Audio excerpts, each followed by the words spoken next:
Today, we are going to discuss about the path independence of the conservating force. कि conservative force जो path independent होता है वो actually में किस तरह की प्रॉपर्टीज है. ठीक है, इसमें देखें तो जो मेजर जो मतलब प्रॉपर्टीज है कंजर्वेटिव फोर्स का कि the net work done by the conservative force on A particle moving around the close path is zero. ठीक है, किसी भी क्लोज पाथ के अराउंड अगर पार्टिकल मूव कर रही है और अगर कंजर्वेटिव फोर्सेस एक्ट कर रहे हैं तो उस फोर्स के द्वारा जो नेट वर्क होगा उस पार्टिकल पे वो जीरो होगा. इसको समझते हैं हम एक एग्जांपल से. सपोज करिए कि ये एक क्लोज पाथ है और कोई पार्टिकल है. सपोज करिए ए पॉइंट पे वो पार्टिकल है और वो इस पाथ को फॉलो करता हुआ, ठीक है, ये जो पाथ है इसको फॉलो करता हुआ बी पे जाता है और बी से ये पाथ 2 को फॉलो करता हुआ, ठीक है, पाथ 2 को फॉलो करता हुआ बी से ये पाथ 2 को फॉलो करता हुआ पूरा ए पे पहुंच जाता है. तो ऐसे केसेस में क्या है कि पार्टिकल पे हर मोमेंट पे जो फोर्स है, सपोज करिए जैसे इस पॉइंट पे फोर्स अभी एफ आपका इधर एक्ट कर रहा है और पार्टिकल का डिस्प्लेसमेंट कुछ ऐसे यहाँ पे ये डीएल डिस्प्लेसमेंट हो रहा होगा. तो कहीं ना कहीं आप देख रहे हैं कि जो फोर्स एक्ट कर रहा है वो इस जर्नी के दौरान पार्टिकल पे क्या कर रहा है, एक काम कर रहा है. It is doing some work on the particle while the particle is moving. कौन कर रहा है वर्क? फोर्स जो है. ये जो फोर्स एफ है ये पार्टिकल पे क्या कर रहा है, पार्टिकल पे ये एक काम कर रहा है, वर्क कर रहा है. और अगर पार्टिकल पे वर्क हो रहा है मतलब पार्टिकल की जो एनर्जी है उस एनर्जी को वो क्या कर रहा है, उस एनर्जी उसके साथ एनर्जी का ट्रांजैक्शन कर रहा है. तो अगर वर्क डन पॉजिटिव होगा तो एनर्जी इंक्रीज होगी, अगर वर्क डन निगेटिव होगा तो एनर्जी पार्टिकल की घटेगी. तो कहीं ना कहीं आप देख रहे हैं कि इस पूरे जर्नी के दौरान पार्टिकल के एनर्जी को क्या कर रहा है, तो फोर्स की वजह से पार्टिकल की एनर्जी बढ़ रही होगी और घट रही होगी. तो एनर्जी के टर्म्स में अगर आप इस डिफिनेशन को समझें तो इसका यही कहना है कि the force is conservative only if the total energy the force transfer to and from the particle during the round trip. Total energy the force transfer to or from the particle during the round trip along the closed path or any other closed path. ये तो closed path है ही, इस path के along energy का transfer जो है अगर वो जीरो है या नहीं तो कोई दूसरा, मान लो कि ये तो पाथ था ही पाथ 1 2, सपोज करो कि एक पाथ यहाँ से 3 है, ये एक पाथ ले लो यहाँ से यहाँ, ये पाथ 3 है, मतलब जैसे ये पाथ है. तो इस पाथ के अलोंग भी अगर पार्टिकल मूव करता है तो भी टोटल एनर्जी का ट्रांसफर जीरो होना चाहिए, या नहीं तो इस पाथ के अलोंग भी अगर पार्टिकल मूव करता है तो भी टोटल एनर्जी का ट्रांजैक्शन जीरो होना चाहिए. तो कहीं ना कहीं इसके कहने का मतलब है कि किसी भी क्लोज पाथ के अलोंग, मतलब अगर कोई फोर्स एक्ट कर रहा है और वो अगर कंजर्वेटिव है तो केवल एक पर्टिकुलर क्लोज पाथ के अलोंग ही एनर्जी का ट्रांजैक्शन जीरो होने से बात नहीं बनेगी.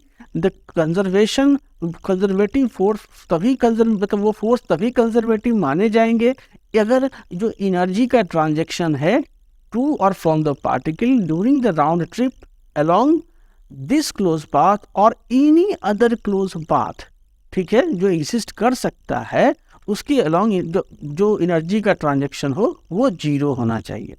अब ये जो चीज़ है ये तो यहाँ से आप समझ गए कि क्या होता है. और एक प्रैक्टिकल एग्जांपल भी हमने देखा है कि ये जो क्लोज पाथ टेस्ट है, ठीक है, ये क्या है, this is a close path test. और इस क्लोज पाथ टेस्ट को आपका ग्रेविटेशनल फोर्स, जैसे एग्जांपल के तौर पे मैं ले रहा हूँ, ग्रेविटेशनल फोर्स इसको आसानी से पास करता है. वो कैसे, हमने देखा कि जब हम एप्पल को लॉन्च करते हैं या ऊपर की ओर फेंकते हैं तो उसके पास अपवर्ड डायरेक्शन में एक इनिशियल वेलोसिटी होती है v नोड, और इस वेलोसिटी की कॉरस्पॉन्डिंग काइनेटिक एनर्जी जो है इसकी हो जाती है इनिशियल काइनेटिक एनर्जी वो हाफ m v नोड पे स्क्वायर. तो ये जो यहाँ से यहाँ ये जो फेज है ये क्या है, ये जो है आपका ये एसेंट का फेज है जब वो ऊपर की ओर जाता है. एसेंट के दौरान क्या होता है कि इस पे जो ग्रेविटेशनल फोर्स mg एक्ट कर रहा है, ये mg इस पे mg एक्ट कर रहा है, ये तो mg नीचे की ओर एक्ट कर रहा है ग्रेविटेशनल फोर्स, और इसका डिस्प्लेसमेंट अपवर्ड डायरेक्शन में हो रहा है. तो कहीं ना कहीं जो वर्क डन होता है इस केस में जब ये ऊपर की ओर जा रहा होता है, वर्क ग्रेविटेशनल फोर्स के द्वारा जो वर्क डन होता है वो क्या होता है, निगेटिव होता है। इस निगेटिव वर्क डन की वजह से क्या होता है कि जो एप्पल का काइनेटिक एनर्जी है वो ट्रांसफर होता है पोटेंशियल एनर्जी में, और पोटेंशियल एनर्जी में ट्रांसफर होता है तो अल्टीमेटली धीरे धीरे क्या होता है, काइनेटिक एनर्जी घटती जाती है, पोटेंशियल एनर्जी बढ़ती जाती है, और टॉप पॉइंट पे केवल पोटेंशियल एनर्जी बचता है, ठीक है। और इसकी जो इनिशियल काइनेटिक एनर्जी है, कि काइनेटिक एनर्जी इसकी यहाँ पे 0 हो जाती है। और फिर वही ग्रेविटेशनल फोर्स जो है सो क्या करता है, it's allows it to fall back down. तो जब डाउनवर्ड, ये जो डिसेंट का फेज है, ये जो फेज है वो क्या है, डिसेंट स्टेज है, ठीक है, डिसेंट नीचे की ओर गिर रहा है, फॉल हो रहा है। उस केसेस में आपने देखा कि जो mg है वो नीचे की ओर रहता है, और जो आपका डिस्प्लेसमेंट dl है वो भी आपका नीचे की ओर होता है। इसीलिए आप कहते हो कि यहाँ जो वर्क हो रहा है, वर्क बाय ग्रेविटी क्या है, वर्क बाय ग्रेविटी जो है वो यहाँ पे पॉजिटिव है। और इसीलिए क्या हो रहा है, तो एप्पल की जो एनर्जी है, एप्पल की एनर्जी क्या हो रही है यहाँ पे, उसकी जो एनर्जी है वो एनर्जी क्या हो रही है, इंक्रीज कर रही है, एप्पल की एनर्जी बढ़ रही है। तो आपने क्या देखा कि जितनी एनर्जी ग्रेविटेशनल फोर्स ने यहाँ से टॉप मोस्ट पॉइंट तक जाने में जितनी एनर्जी इस एप्पल से उसने बाहर निकाला, उतनी ही एनर्जी इसको जब वो नीचे की ओर गिर रहा था तो उसको उतनी एनर्जी प्रोवाइड करनी। और इसीलिए जब वो अपने लॉन्च पोजीशन पे, लॉन्च पॉइंट पे जब एप्पल स्ट्राइक करता है तो उसके पास सेम वेलोसिटी तो v0 नीचे की ओर होती है, लेकिन स्पीड सेम होता है। वेलोसिटी तो ऑब्वियस है कि वेलोसिटी का डायरेक्शन अलग है, यहाँ नीचे की ओर है, यहाँ ऊपर की ओर है, तो वेलोसिटी अलग अलग होगी, लेकिन स्पीड जो होता है वो सेम होता है। और इसलिए जो काइनेटिक एनर्जी इसकी होती है वो हाफ एम v0 पे स्क्वायर होती है, सेम एनर्जी इसके पास होती है। तो कहने का मतलब तो नेट एनर्जी का ट्रांजेक्शन हुआ, ठीक है, वो क्या हुआ, 0 हुआ। या फिर जो नेट वर्क डन हुआ, आप कह सकते हो नेट वर्क डन इस राउंड ट्रिप में 0 हुआ।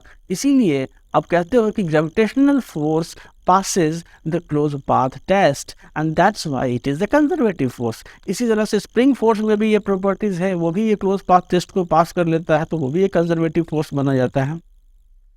अब इसी क्लोज पाथ टेस्ट का एक मतलब कंक्लूजन यहाँ है कि work done by the conservative force on A particle moving between the 2 points, 2 बिंदुओं के बीच जब पार्टिकल मूव कर रहे हैं और तब अगर कंजर्वेटिव फोर्स उस पार्टिकल पे एक्ट हो रहा है, तो उस कंजर्वेटिव फोर्स के द्वारा जो पार्टिकल पे वर्क डन होगा वो नहीं डिपेंड करेगा on the path taken by the particle. नहीं डिपेंड करेगा, क्या मतलब है कि जैसे ये सिनारियो है, मेरे पास एक पार्टिकल है ए पोजीशन पे, और वो पार्टिकल ए पोजीशन से चलता हुआ बी पोजीशन पे जा रहा है अलोंग द पाथ 1। इस पाथ को फॉलो करता हुआ हमारा पार्टिकल क्या हो रहा है, तो बी पोजीशन पे जा रहा है।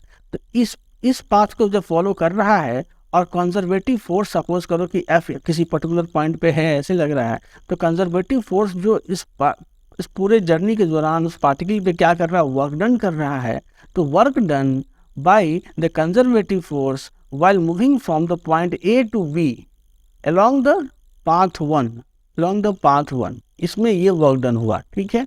सिमिलरली हमारे पास एक दूसरा पाथ है, इस पाथ को फॉलो करता हुआ पाथ 2, वही पार्टिकल जब इस पाथ को फॉलो करता हुआ इस B पोजीशंस पे जाता है, और इसमें जो वर्क डन हुआ while moving from the point A to the B along the path 2, ये वर्क डन हुआ।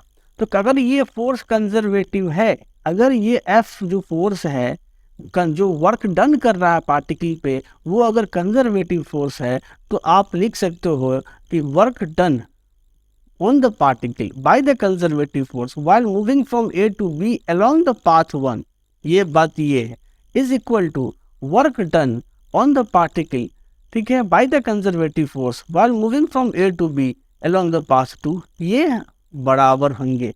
ये जो इम्पोर्टेंट रिजल्ट है, ये रिजल्ट और कहीं से डिराइव नहीं है, जो कंजर्वेटिव फोर्स का जो क्लोज पाथ टेस्ट है, क्लोज पाथ टेस्ट है, उससे डिराइव्ड है।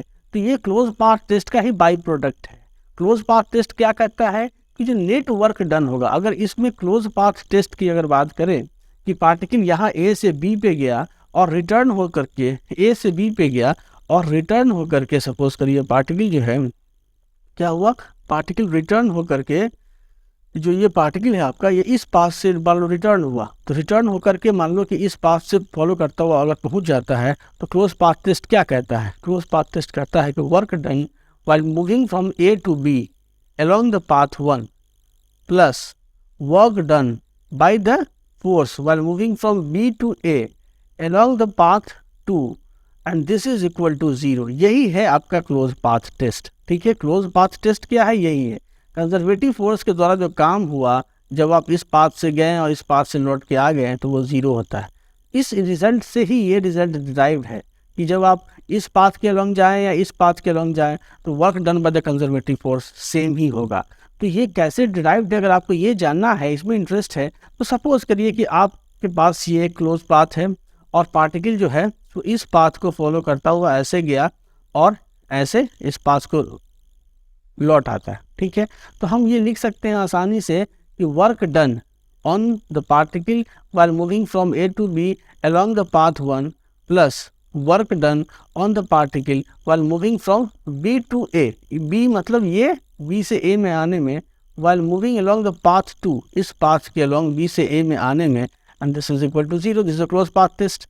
आप इसको अगर एक स्टेज आगे बढ़ाए तो क्या लिख सकते हैं कि work done while moving from A to B along the path 1 is equal to negative of work done while moving from B to A along the path 2। ये रिजल्ट है। अब एक चीज़ आप आसानी से समझिए कि अगर फोर्स कंजर्वेटिव है और वो कुछ ऐसा पाथ फॉलो कर रहा है, मान सपोज करो कि ये कोई पॉइंट है ए प्राइम और बी प्राइम पॉइंट है। ठीक है, अगर फोर्स कंजर्वेटिव है और ये फोर्स कंजर्वेटिव है और पार्टिकल कुछ ऐसा पाथ जो है सो फॉलो कर रहा है, तो यहाँ से ए प्राइम से बी प्राइम तक जाने में जो काम होगा पार्टिकल के द्वारा, वो it is negative of the work done while moving from B prime to A prime. मतलब लिख सकते हो कि work done while moving from A prime to B prime, ठीक है, along the same path is equal to the negative of the work done while moving from B prime to A prime along the same path। ये तभी valid होगा जब force आपका conservative force है। क्या है? कंजर्वेटिव फोर्स है। ये कंजर्वेटिव फोर्स की प्रॉपर्टी है। तो अगर ये कंजर्वेटिव फोर्स की प्रॉपर्टी है तो B to A आने में जो वर्क डन हुआ निगेटिव है। आप इसको लिख सकते हो कि माइनस ऑफ इस चीज को लिख सकते हो कि दिस इज WAB। ठीक है, माइनस साइन है तो WAB और यहाँ से 2, तो कहीं ना कहीं ये आ गया WAB1 is equal to this. So ultimately you have derived the result that work done, ultimately you have derived the result that work done by the conservative force on a particle moving between the 2 point does not depends on the path taken by the particle। अगर कोई और path होता, suppose करो इस path के through follow करता और ये अगर पाथ 3 होता, तो आप लिख सकते थे यहाँ से कि WAB along the path 3। ठीक है, इसके बराबर होता। अगर एक चौथा पाथ होता तो उसके अलॉन्ग भी जो अगर कंजर्वेटिव फोर्स के द्वारा जो वर्क डन होता वो बराबर होता। तो अल्टीमेटली हमने ये जाना कि वर्क डन जो है वो क्या होता है कंजर्वेटिव फोर्स के द्वारा, वो इंडिपेंडेंट ऑफ द पाथ होता है, इंडिपेंडेंट ऑफ द पाथ होता है। ठीक है, लेकिन ये तभी होता है जब कंजर्वेटिव फोर्स हमारा ऐड कर रहा होता है। और ये जो रिजल्ट है वो बहुत ही पावरफुल रिजल्ट है, because it allows to simplify the difficult problem when only conservative force are involved. जैसे आप नेक्स्ट वीडियो में आप देखेंगे कि आपके पास एक ट्रेजेक्ट्री, एक ट्रैक है और कुछ कॉम्प्लेक्स तरह का ट्रैक है, कुछ ऐसा ट्रैक है। ठीक है, ऐसा ट्रैक है, कोई ब्लॉक यहाँ से स्लाइड करना स्टार्ट करता है और ये यहाँ पे पहुँच जाता है। ठीक है, आपसे पूछा जाएगा कि work done by the gravity क्या है। वर्क डन बाय क्या पूछा जाएगा? Work done by the gravity. इस पूरे जर्नी के दौरान जो ग्रेविटी के द्वारा वर्क डन हुआ वो क्या होगा। इस ट्रैक के अलॉन्ग जो है सो आप इसको नहीं कैलकुलेट कर पाएंगे, क्योंकि ये ट्रैक में क्या होगा कि जो डिस्प्लेसमेंट और फोर्स है, जैसे फोर्स क्या लगेगा, सपोज करो यहाँ पॉइंट है तो फोर्स तो mg नीचे लगेगा। ठीक है, और डिस्प्लेसमेंट कुछ ऐसा इस डायरेक्शन में डिस्प्लेसमेंट लगता जाएगा। तो कहीं ना कहीं जो एंगल होगा फोर्स और डिस्प्लेसमेंट का वो बहुत कॉम्प्लेक्स तरीके से वैरी करेगा, तो नॉर्मल कंसेप्ट से हम नहीं निकाल पाएंगे। तो हम लोग इसको इसी कंसेप्ट का इस्तेमाल करेंगे कि work done while moving along this track by the gravitational force will be same either you follow the track or you follow some easy path like this path। हम कहें कि हम ये लिनियरली गए यहाँ से यहाँ और उसके बाद वर्टिकली ऐसे आ गए, तो तो इस यहाँ से यहाँ और यहाँ से यहाँ आने में जो वर्क डन हुआ वो इस कॉम्प्लेक्स पाथ के अलॉन्ग जो वर्क डन है उसके बराबर ही होगा। तो हम इसके अलॉन्ग वर्क डन कैलकुलेट करेंगे और हम जवाब दे देंगे कि इस ट्रैक के अलॉन्ग जो वर्क डन है वो उतना के बराबर होगा। ठीक है, so it's a very powerful result. This was the second video also, thank you very much.